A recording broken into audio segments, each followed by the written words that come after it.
இந்த வேளையிலே உங்களோடு பகிர்ந்து கொள்ளும்படியாய் என்னுடைய உள்ளத்தில் எழும்பின காரியம் வேதாகமத்திலே எந்த வசனத்தில் காணப்படுகிறது அப்படின்னா, நீதிமொழிகள் 14ஆம் அதிகாரம் 32வது வசனம். ஸோ அந்த வசனத்தை வாசிக்கிறேன், கவனமாய் கேளுங்கள். நீதிமொழிகள் 14:32. துன்மார்க்கன் தன் தீமையிலே வாரிக்கொள்ளப்படுவான். துன்மார்க்கன் தன்னுடைய தீமையான காரியங்களினாலே வாரிக்கொள்ளப்படுவான்.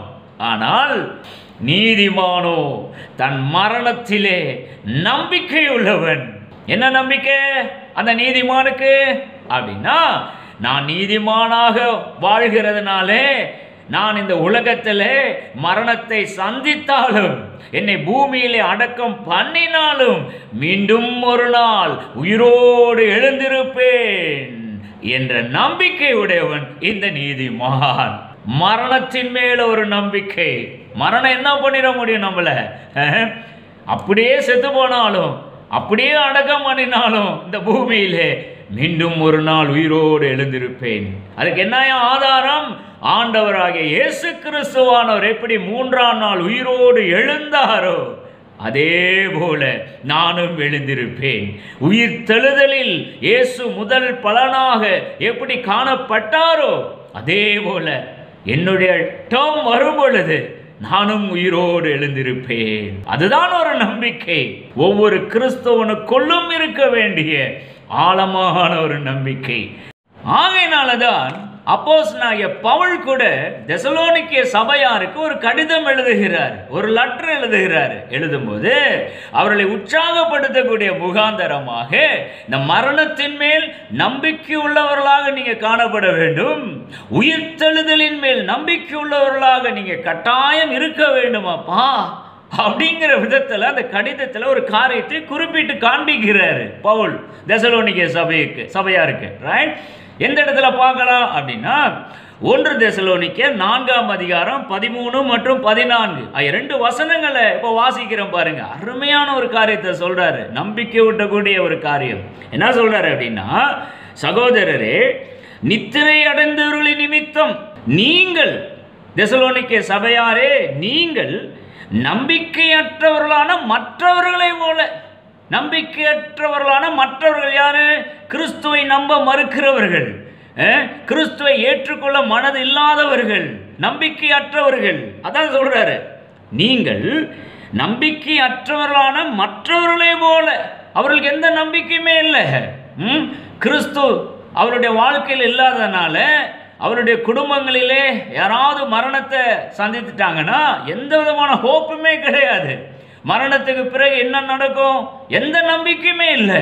அதனால அவங்க பயங்கரமா அழுது புரளலாம். ஆனால் நீங்க கிறிஸ்துக்குள்ள இருக்கிறீங்க, உங்களுக்கு மிகப்பெரிய நம்பிக்கை இருக்குதுப்பா அப்படின்னு அந்த தெசலோனிக்கே சபையாருக்கு சொல்றாரு பாருங்க. நித்திரை அடைந்தவர்கள் நிமித்தம் நீங்கள் நம்பிக்கையற்றவர்களான மற்றவர்களை போல துக்கித்து அறிவில்லாதிருக்க எனக்கு மனதில்லை அப்படின்னு சொல்லிட்டு, இயேசுவானவர் மரித்து பின்பு எழுந்திருந்தார் என்று விசுவாசிக்கிறோமே, அப்படியே இயேசுவுக்குள் நித்திரை அடைந்தவர்களையும் தேவன் அவரோடு கூட கொண்டு வருவார். எவ்வளவு பெரிய நம்பிக்கை ஊட்டக்கூடிய செய்தியை அந்த தெசலோனிக்கே சபையாருக்கு பவுல் சொல்லுகிறாரு. இயேசு கிறிஸ்துனுடைய உயிர்த்தெழுதல இங்க ரெஃபர் பண்ணி காண்பிக்கிறாரு. இயேசு எப்படி உயிரோடு எழுந்தாரு? மரித்தாரா? ஆமா மரித்தாரு. அடக்கம் பண்ணாங்களா? ஆமா, கெத்செமனே தோட்டத்தில் இருக்கிற அந்த கல்லறையில் அடக்கம் பண்ணினாங்க. மீண்டும் உயிரோடு எழுந்தாரா? ஆமா சார், 3ஆம் நாளில் உயிரோடு எழுந்துட்டாரு. உயிர்த்தெழுதல் முதல் பலனானவர். அவர் எப்படி உயிரோடு எழுந்தாரோ அதே போல நீங்களும் உயிரோடு எழுந்திருப்பீங்கப்பா. நம்பிக்கையோட இருங்க. இந்த வீடியோவை பார்த்து கொண்டிருக்கிற உங்களை பார்த்து நான் சொல்லுகிறேன், உங்களுக்கு அதுபோல ஒரு கலக்கம் காணப்படும் என்று சொன்னால், ஐயோ இந்த உலகத்தில் எவ்வளவு நாள் இருக்க போறோம், திடீர்னு மரணம் வந்துருச்சுன்னா என்னடா பண்றது? கலங்காதீங்க, நீங்க தான் கிறிஸ்துக்குள்ள இருக்கிறீங்களே. நீதிமான் தன் மரணத்தில் நம்பிக்கை உள்ளவன். இது தொடர்பாக இப்ப வேதாகமத்திலிருந்து ஒரு சில உதாரணங்களை காண்பிக்கும்படியா விரும்புகிறேன். குறிப்பாக பழைய ஏற்பாட்டு தேவனுடைய தாசர்கள் எல்லாம் தங்களுடைய மரணத்தை சந்திக்க போகக்கூடிய காலகட்டத்திலே எவ்வளவு நம்பிக்கையுடையவர்களாக தங்களுடைய பிள்ளைகளை அழைத்து, அப்பா நாங்கள் கொஞ்ச நாளில் நான் சாக போகிறேன், வயசுலாம் ஆயிடுச்சு, இனிமேல் நான் உயிரோடு இருப்பேன் அப்படிங்கிற நம்பிக்கை எனக்கு இல்லை, ஆனால் மீண்டும் ஒரு நாள் உயிரோடு நான் எழுந்திருச்சிருவேன் அப்படிங்கிற நம்பிக்கை எனக்கு இருக்குது. அதனால இந்த குறிப்பிட்ட இடத்துல என்னுடைய பாடியை நீங்க அடக்கம் பண்ணணும்ப்பா அப்படின்னு தங்களுடைய குமாரர்களை எல்லாம் அழைத்து சொல்லிவிட்டு மரித்து போன சில தகப்பன்மார்கள் வேதாகமத்தில் சொல்லப்பட்டு இருக்குது. அவைகள் எல்லாம் கொஞ்சம் மேலோட்டமா நான் காண்பிக்கும்படி அந்த வேலையில விரும்புகிறேன். முதலாவதாக இஸ்ரவேல், அவருடைய பழைய பெயர் யாக்கோபு. ஓகே, ஆதியாகமம் 47ஆம் அதிகாரம் 29 மற்றும் 30 ஆகிய 2 வசனங்களை நீங்க வாசி பார்க்க வேண்டும். ரைட், வாசி பார்த்தீங்கன்னா இந்த இஸ்ரவேல் தான் மரணம் அடைய போகிறேன் அப்படிங்கிற ஒரு இன்டியூசன், ஒரு உள் உணர்வு அவருக்கு ஏற்படுகிறது. பாருங்க, ஒரு ஆச்சரியமான உண்மை என்ன தெரியுமா? இந்த இஸ்ரவேலுக்கு மாத்திரமில்லை, இன்னும் ஒரு சில நபர்களை இப்போ காண்பிக்க போறேன். அவர்கள் எல்லாருக்குமே பார்த்தீங்கன்னா அந்த வயசு ஆன உடனே இந்த காலகட்டத்தில் தாங்கள் சாக போகிறோம் அப்படிங்கிற ஒரு உள் உணர்வு ஆட்டோமேட்டிக்காக அவர்களுக்குள்ள வந்து விடுகிறது. பாருங்க, எப்படி தான் வந்ததுன்னு தெரியல. கர்த்தர் தான் அந்த மாதிரி ஒரு இன்டியூஷனை கொடுத்துருப்பாராட்டிருக்குது. ஸோ இந்த இஸ்ரவேலுக்கு தெரியுது தான் இப்போ மரணம் அடைய போகிறேன் அப்படின்னு. உடனே தன்னுடைய குமாரன் யோசேப்பை கூப்பிடுறாரு. ஏன்னா யோசேப்பினுடைய கஸ்டடியில தான் இந்த தகப்பனார் இஸ்ரவேல் வாழ்ந்து கொண்டு இருக்கிறார். கானான் தேசத்தில் பஞ்சம், தானியம்லாம் இல்லை. அப்போ பஞ்சத்துக்காக, பஞ்சத்தின் நிமித்தம் தன்னுடைய மகன் யோசேப்பை நாடி இங்கே வந்துட்டாரு. ரொம்ப நாள் யோசேப்போட வாழ்றாரு. பேக்ரவுண்ட் ஹிஸ்டரிலாம் நீங்கள் வாசித்து கொள்ளுங்கள். ரைட், அப்போ யோசேப்பு எகிப்தில் அதிபதியாக இருக்கிறார்.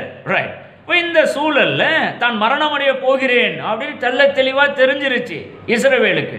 உடனே தன்னுடைய குமாரன் யோசேப்பை பார்த்து என்ன தகவலை சொல்றாரு அப்படின்னா, இப்போ வாசிங்க ஆதியாகமம் 47ஆம் அதிகாரம் 29வது வசனம் 30வது வசனம்.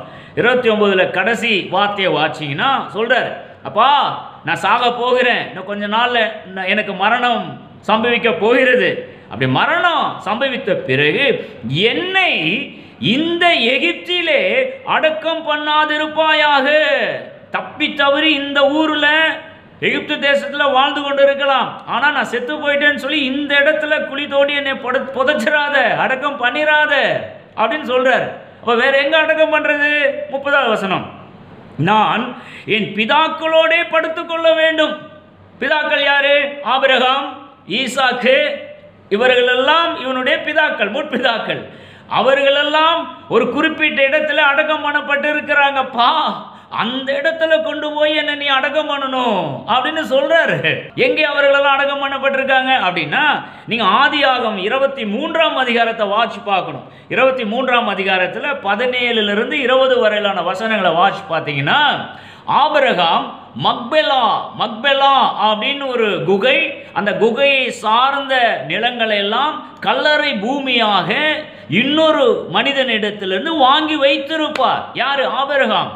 இந்த யாக்கோபினுடைய முற்பிதா ஆபிரகாம் வாங்கி வைத்திருப்பார். அந்த மக்பெலாங்கிற அந்த இடத்துல தான், அந்த குகையில தான், அந்த குகையை சார்ந்த அந்த நிலப்பரப்புல தான் ஆபிரகாம் தன்னுடைய மனைவி சாராளை அடக்கம் பண்ணினார். நீங்க வாட்சி பார்த்தீங்கன்னா தெரியும். ஆதியாகமம் 23 17-20 அப்புறம் 25 9வது வசனம் இதெல்லாம் வாட்சி பார்த்தீங்கன்னா தெரியும். ஆபிரகாமுடைய உடல் அங்கதான் அடக்கம் பண்ணப்பட்டது, அந்த மக்பெலா குகையில. ஆபிரகாமுடைய மனைவி சாராளுடைய உடலும் அங்கதான் அடக்கம் பண்ணப்பட்டிருக்குது. அதெல்லாம் யாக்கோபுக்கு தெரியுது. உடனே இந்த இடத்துல யாக்கோபு சொல்றாரு தன்னுடைய குமாரன் யோசேப்பை பார்த்து, அப்பா நம்முடைய முற்பிதாக்கள் எல்லாம் அந்த குகையில் அடக்கம் பண்ணப்பட்டிருக்காங்க, அந்த இடத்துல என்ன கொண்டு போய் அடக்கம் பண்ணணும். இந்த எகிப்துல நான் வாழ்ந்து கொண்டு இருக்கிறேன் உன்னோட அப்படின்னு சொல்லிட்டு இந்த இடத்துல என்ன அடக்கம் பண்ணிடாத அப்படின்னு ஸ்பெசிஃபிக்கா சொல்றாரு. வாசிக்கிறேன் கேளுங்கள். ஆதியாகமம் 47:30, நான் என் பிதாக்களோட படுத்துக்கொள்ள வேண்டும், ஆகையால் நீ என்னை எகிப்திலிருந்து எடுத்து கொண்டு போய், இங்க செத்து போயிட்டனா இங்கிருந்து என்னை எடுத்து கொண்டு போய் அவர்களை அடக்கம் பண்ணி இருக்கிற நிலத்திலே என்னையும் அடக்கம் பண்ணு என்றான். சொல்றான் தன்னுடைய குமாரன் யோசேப்பிட்ட. அவனும் சரிங்கப்பா, அதற்கு அவன் உமது சொற்படி நான் செஞ்சிடப்பா அப்படின்னு சொல்றான். பாருங்க, அப்போ இது எதை காண்பிக்கிறது அப்படின்னா, ஒரு நம்பிக்கை. என்ன நம்பிக்கை? நம்முடைய முற்பிதாக்கள் எல்லாம் ஒரு குறிப்பிட்ட கல்லறை தோட்டத்தில் அடக்கம் பண்ணியிருக்காங்க. அந்த இடத்துல நாம் அடக்கம் பண்ணப்பட்டோம்னா நாளொன்று வரும், நாம் உயிரோடு எழுந்திருச்சிருவோம் அப்படிங்கிற ஒரு நம்பிக்கை. அதனால தான் ஸ்பெசிஃபிக்காக அந்த இடத்துல போய் என்னை அடக்கம் பண்ணுங்கப்பா அப்படின்னு தன்னுடைய குமாரன் யோசேப்பிட்ட சொல்றாருல்ல. இப்போ இன்னொரு ரெஃபரன்ஸை காண்பிக்கிறேன் பாருங்க. ஆதியாகமம் 49ஆம் அதிகாரம் 29 33 வரையிலான வசனங்களே வாட்சி பாருங்க. செத்துட்டாரு, அதே மாதிரி செத்துட்டாரு. 29ஆம் வசனம், என்னை என் பிதாக்கள் அண்டையில் அடக்கம் பண்ணுங்கள் என்று கட்டளையிட்டு அந்த குகை எங்கே இருக்குதெல்லாம் சொல்கிறாரு, டீட்டெயிலில் சொல்கிறாரு. நான் ஏற்கனவே உங்களுக்கு சொல்லிட்டேன், ஆனால் இந்த இடத்துல வாசி காண்பிக்க விரும்புகிறேன். என்ன டீட்டெயிலை நான் சொன்னேனோ அதை இங்கே சொல்கிறாரு பாருங்க. அந்த குகை கானான் தேசத்திலே மம்ரேக்கு எதிராக மக்பெலா என்னப்பட்ட நிலத்தில் இருக்கிறது. அதான் நான் ரெஃபர் பண்ணி காண்பித்தேன். ஆதியாகமம் 23:17-20 ஆபிரகாம் வாங்கி வச்சிருந்த கல்லறை பூமி மக்பெலா என்னப்பட்ட நிலத்தில் இருக்கிறது. அதை நமக்கு சொந்த கல்லறை பூமியாக இருக்கும்படி ஆபிரகாம் ஏத்தியனாகிய எப்ரோன் கையிலே அதற்குரிய நிலத்துடனே வாங்கினார். இந்த மக்பெலா குகை, அதை சார்ந்த நிலத்தை கல்லறை பூமியாக ஆபிரகாம் வாங்கினாரு. அங்கே ஆபிரகாமையும் அவர் மனைவியாக சாராளையும் அடக்கம் பண்ணினார்கள். அங்கே ஈசாக்கையும் அவர் மனைவியாக ரெபெக்காளையும் அடக்கம் பண்ணினார்கள். அங்கே லேயாளையும் அடக்கம் பண்ணினேன். யாக்கோவுடைய மனைவி தானே லேயாளு இல்லையா? என்னுடைய மனைவி லேயாளையும் அங்கே தான் அடக்கம் பண்ணியிருக்கிறேன்ப்பா. என்னுடைய தாத்தா ஆபிரகாம் அங்கே தான் அடக்கம் பண்ணப்பட்டிருக்காரு. என்னுடைய அப்பா ஈசாக்கு அங்கே தான் அடக்கம் பண்ணப்பட்டிருக்கிறாரு. என்னுடைய பாட்டி சாராள் அங்கே தான் அடக்கம் பண்ணப்பட்டிருக்காங்க. என்னுடைய தாய் ரெபெக்காள் அங்கே தான் அடக்கம் பண்ணப்பட்டிருக்காங்க. என்னுடைய மனைவி லேயாளையும் அங்கே தான் அடக்கம் பண்ணினேன். அதனால நான் செத்து போனாலும் என்னையும் நீ அங்கே கொண்டு போய் அடக்கம் பண்ணணும், மறந்துடாத, தப்பி தவறி இங்கே அடக்கம் பண்ணிடாத அப்படின்னு யாக்கோபு சொல்றாரு இந்த இஸ்ரவேல். இப்போ இந்த வேத பகுதியை வாசிக்கும் போது சும்மா சாதாரணமாக வாசிச்சுட்டா ஆமாம் இதில் என்ன பெரிய விஷயம் இருக்குது அப்படிங்கிற மாதிரி தான் தோணும். ஆனால் இதில் இருக்கிற உள்ள அர்த்தம் என்ன அப்படின்னா ஒரு நம்பிக்கை. இந்த காலகட்டத்தில் கூட அந்த மாதிரி நம்பிக்கை உடையவர்கள் பல பேர் இருக்கிறாங்க.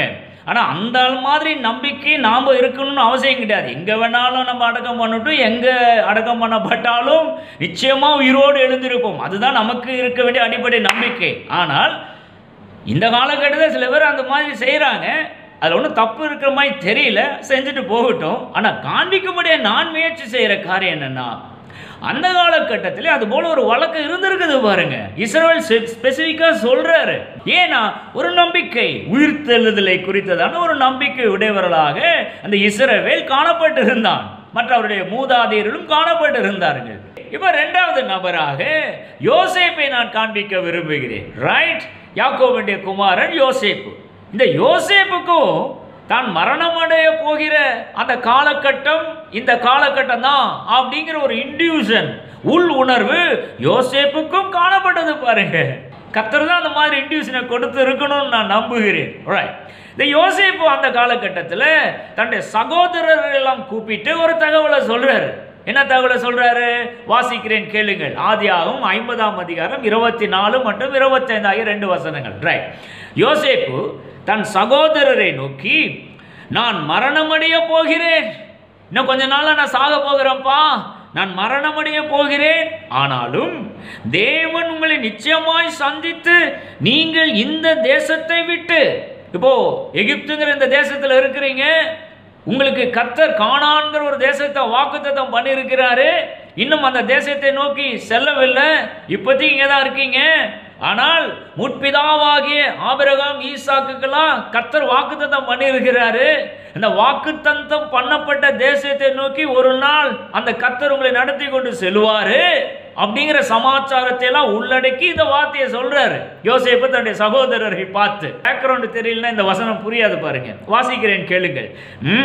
ஆனாலும் தேவன் உங்களை நிச்சயமாய் சந்தித்து நீங்கள் இந்த தேசத்தை விட்டு, இந்த எகிப்து தேசத்தை விட்டு, தாம் ஆபிரகாமுக்கும் ஈசாக்குக்கும் யாக்கோபுக்கும் ஆணையிட்டு கொடுத்திருக்கிற தேசத்துக்கு போக பண்ணுவார். கானான் தேசத்தை நோக்கி போக பண்ணுவார். அப்படி போக பண்ணும்போது ஒரு காரியத்தை நீங்க செய்யணும் அப்படின்னு சொல்றார். அதான் நம்முடைய ஃபோக்கஸ் பாயிண்ட். அடுத்த வசனம் 25. தேவன் அதுபோல உங்களை சந்திக்கும் போது என் எலும்புகளை, நான் செத்து போயிட்டேன்னா இப்போதைக்கு இந்த இடத்துல அடக்கம் பண்ணிருங்க. எகிப்து தேசத்தில் தான் இருக்கிறேன், உயர் பதவியில் இருக்கிறேன், ஒரு அதிகாரியாக இருக்கிறேன். அப்போ நான் செத்து போயிட்டேன்னா இந்த இடத்துல தான் அடக்கம் பண்ண வேண்டிய ஒரு சூழ்நிலை ஏற்படும். பரவாயில்ல, அடக்கம் பண்ணிருங்க. ஆனால் நாளொன்று வரும், கானான் தேசத்தை நோக்கி அந்த கர்த்தர் உங்களை அழைத்து கொண்டு செல்லுவார். அந்த காலகட்டத்திலே நீங்க ஒரு காரியத்தை செய்யணும் சொல்றாரு. என்ன காரியம்னு சொல்லிட்டு என்ன சொல்றாரு? என் எலும்புகளை இவ்விடத்திலிருந்து கொண்டு போவீர்களாக என்றும் சொல்லி யோசேப்பு இஸ்ரவேல் புத்திரரிடத்தில் ஆணையிடுவித்து கொண்டான். அடுத்த வசனம், யோசேப்பு 110 வயதுள்ளவனாய் மரித்தான். ரைட். அதே போல அந்த எகிப்து தேசத்தில் ஒரு பெட்டியில் அவனை வைத்தார்கள். அவனுக்கு சுகந்த வர்க்கமிட்டு எகிப்து தேசத்தில் அவனை ஒரு பெட்டியில் வைத்தார்கள். எகிப்து தேசத்தில் அடக்கம் பண்ணிட்டாங்க. ரைட். ஆனால் நீங்கள் யாத்திராகமம் 13ஆம் அதிகாரத்தை வாட்சி பார்க்கணும். இப்போ உடனே இந்த வசனம் வாட்சி முடிச்சோன்னா யாத்திராகமம் 13க்கு போயிடுங்க. 13ஆம் அதிகாரம் 19வது வசனத்தை வாட்சி பார்த்தீங்கன்னா மோசே ஒரு காரியத்தை செய்கிறாரு. என்ன பண்ணுறாரு? இந்த யோசேப்பின் எலும்புகளை மோசே எடுத்துக்கொண்டு போனான் அப்படிங்கிற ஒரு தகவல் அங்கே குறிப்பிடப்பட்டிருக்கிறது. எகிப்து தேசத்தில் யோசேப்பு அடக்கம் பண்ணப்பட்டிருக்கிறாரு. மரித்த பிறகு அவருடைய கல்லறையிலிருந்து அந்த எலும்புகளை எடுத்துக்கொண்டு மோசே போகிறார் அப்படின்னு யாத்திராம் 13:19 சொல்லுகிறது. அப்போ ஏன் இதை இவ்வளோ தீவிரமாக நான் வாசித்து காண்பிக்கிறேன்னா, நான் உங்களை பார்த்து சொல்லுகிறேன், இந்த விதமாக அந்த பழைய ஏற்பாடு தேவதாசர்களுக்குள்ளெல்லாம் ஒரு நம்பிக்கை. என்ன நம்பிக்கை? உயிர்த்தெழுதலை குறித்ததான ஒரு நம்பிக்கை உடையவர்களாக அவர்கள் எல்லாம் காணப்பட்டார்கள். அதுதான் நம்ம கற்றுக்கொள்ள வேண்டிய ஒரு செய்தி. நீதிமான் தன் மரணத்தில் நம்பிக்கை உள்ளவன். என்ன நம்பிக்கை? மரித்தாலும் மீண்டும் ஒரு நாள் உயிரோடு எழுந்திருப்பேன் அப்படிங்கிற நம்பிக்கை. ஆகையினால தான் கிறிஸ்தவர்கள் என்ன பண்ணுறாங்க? குழி தோண்டி புதைச்சி அடக்கம் பண்ணுறாங்க. ஒரு நம்பிக்கை. அடக்கம் பண்ணுகிற சமயத்தில் கூட என்ன மாதிரி ஜோமனி அடக்கம் பண்ணுறாங்க? இப்போ பூமியிலே இந்த சரீரம் விதைக்கப்படுகிறது, நாளொன்று வரும், மீண்டும் இந்த சரீரம் உயிரோடு எழுந்திருக்கும் அப்படின்னு சொல்லி ஜோமனி அடக்கம் பண்ணுறாங்க. அதெல்லாம் ஒரு நம்பிக்கை தானே. மூன்றாவது நபர் மோசே. உபாகமம் 34ஆம் அதிகாரம். உபாகம் 34ஆம் அதிகாரம் 1லிருந்து 6 வரையிலான வசனங்களை வாசித்து பாருங்கள். வாட்ச் பார்த்தீங்கன்னா மோசே மரணம் அடைய போகிறார். மோசையை பொறுத்த அளவில் பார்த்தீங்கன்னா கர்த்தருக்கும் மோசேக்கும் பர்சனலாக ஒரு கான்டாக்ட் இருக்குது பாருங்க. ரொம்ப ஆச்சரியப்படுவீங்க. மோசே மரணம் அடைந்த பிறகு அவருடைய சரீரத்தை கர்த்தரே ஒரு இடத்துல அடக்கம் பண்ணினார் அப்படின்னு இந்த வேதம் சொல்லுது பாருங்க. ரொம்ப ஆச்சரியமா இருக்கும். அந்த ஒரு வசனத்தை வாசிக்கிறேன் பாருங்க. எங்கன்னா உபாகம் 34ஆம் அதிகாரம் 6வது வசனம் 34:6 வாசி பார்த்தீங்கன்னா கர்த்தர் அவனை மோசே செத்து போயிட்டார். இந்த மேலே இருக்கிற வசனங்கள்லாம் வாசித்துக் கொள்ளுங்க. மோசே செத்து போன பிறகு அவனை மோவாப் தேசத்தில் உள்ள பெத்பேயோருக்கு எதிரான பள்ளத்தாக்கிலே அடக்கம் பண்ணினார். கர்த்தரே அடக்கம் பண்ணுறாரு. இந்நாள் வரைக்கும் ஒருவனும் அவன் பிரேத குழியை அறியான். எந்த இடத்துல அந்த கர்த்தர் அவனை அடக்கம் பண்ணி இருக்கிறான்னு சொல்லி இந்த நாள் வரைக்கும் யாருக்குமே தெரியாதான். என்ன ரகசியம்னு தெரியல. கர்த்தர் அப்படி அடக்கம் பண்ணிட்டார் மோசேயின் சரீரத்தை. ஏன் அப்படிலாம் கர்த்தர் ஒரு இன்ட்ரெஸ்ட் எடுத்து மோசேயின் சரீரத்தை இப்படி அடக்கம் பண்றாரு? என்னைக்காவது யோசிச்சு பார்த்தது உண்டா? மீண்டும் இந்த மோசேயின் சரீரம் ஒரு நாள் உயிர் தெழ போகிறது அப்படிங்கிற ஒரு நம்பிக்கையை பிரஸ்தாபப்படுத்தக்கூடிய முகாந்தரமாக தான் கர்த்தர் மோசேயின் சரீரத்தை இந்த இடத்துல அவர் அடக்கம் பண்ணுகிறாரு. இதெல்லாம் வாசிக்கும் போது உயிர்த்தெழுதலை குறித்ததான ஒரு நம்பிக்கை உங்களுக்குள் உருவாக வேண்டும். ரைட். அதுக்காக தான் இந்த வேத பகுதியெல்லாம் நான் ஜஸ்ட் அப்படியே காண்பிக்கிறேன். கடைசியாக இன்னொரு நபரை நான் காண்பிக்க விரும்புகிறேன். ரைட். அவர் யாருன்னா யோபு. 19ஆம் அதிகாரம் 25லிருந்து 27 வரையிலான வசனங்களை வாசி பார்த்தீங்கன்னா உயிர்த்தெழுதலை குறித்ததான ஒரு நம்பிக்கையுடைய மனிதனாக இந்த யோபு காணப்பட்டார் அப்படிங்கிற தகவலை அந்த 3 வசனங்களை நீங்க வாசிக்கிற வேளையில எளிமையாய் கண்டுபிடிச்சிடலாம். வாசிக்கிறேன், கேளுங்கள். யோபு 19:25-27 என்ன சொல்றாரு யோபு? என் மீட்பர் உயிரோடு இருக்கிறார் என்றும் அவர் கடைசி நாளில் பூமியின் மேல் நிற்பார் என்றும் நான் அறிந்திருக்கிறேன். என் மீட்பர் உயிரோடு இருக்கிறாரப்பா, அவர் கடைசி நாளில் பூமி மேல் நிற்பாரப்பா அப்படின்னு சொல்றாரு. அப்படி சொல்லிட்டு ஒரு நம்பிக்கை, உயிர்த்தெழுதலோடு தொடர்புடைய ஒரு நம்பிக்கையை தன் வாயின் மூலம் சொல்லுகிறார் யோபு. 26வது வசனத்தை நீங்க ஃபோக்கஸ் பண்ண வேண்டும். அதில் பார்த்தீங்கன்னா, இந்த என் தோல் முதலானவை அழுகி போன பின்பு ஒரு நாள் வரும், இப்பயே என் தோலெல்லாம் கொஞ்சம் அழுகி போயிடுச்சு, முற்றிலும் அழுகி போயிடும் அப்படின்னு என்ன சொல்ல வர்றாரு?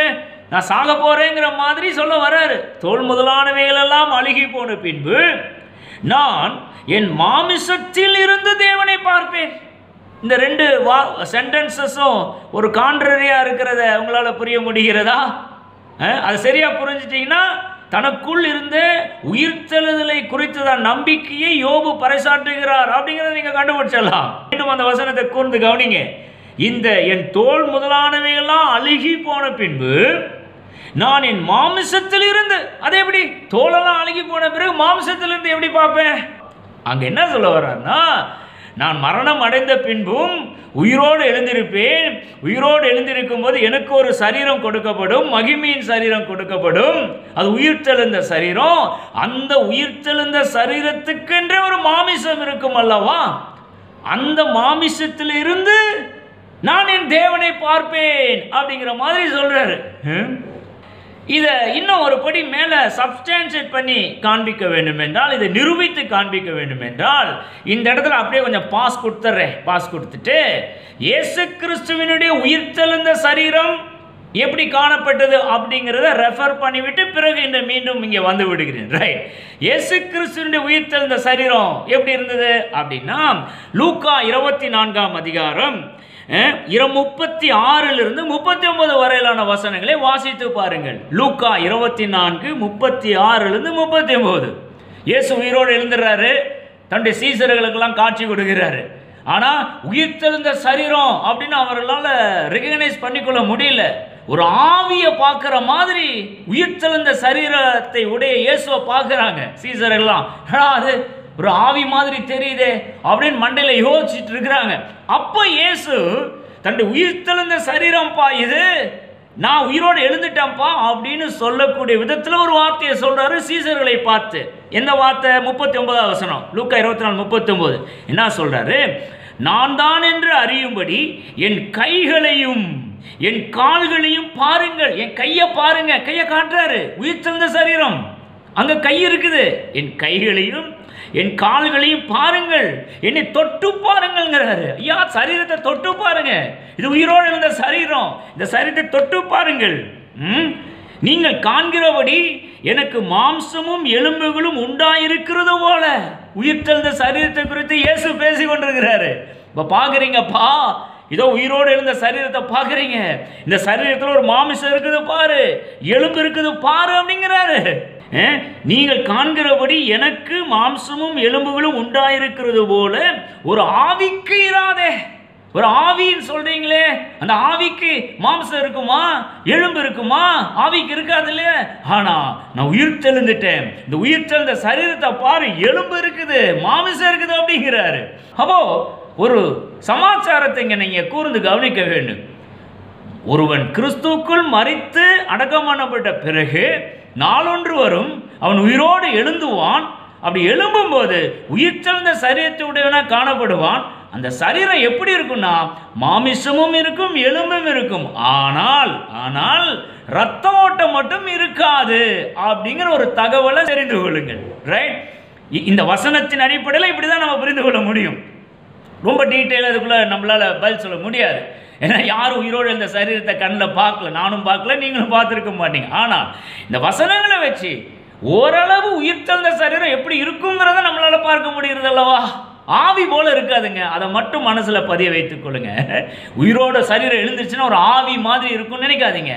இயேசு ஒரு உதாரணமா இங்க பார்க்கலாம்.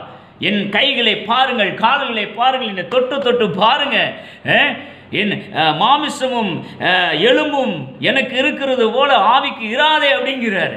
இந்த சமாச்சாரத்தை யோபு 19:25 நீங்க ஒப்பிட்டு பாருங்க. இப்போ யோபு 19:25 மீண்டும் வாசிக்கிறேன். யோபு சொல்றாரு, என் மீட்பர் உயிரோடு இருக்கிறார் என்றும் அவர் கடைசி நாளில் பூமி மேல் நிற்பார் என்றும் நான் அறிந்திருக்கிறேன். 26வது வசனம், இந்த என் தோல் முதலானவைகள் அழுகி போயிடும்.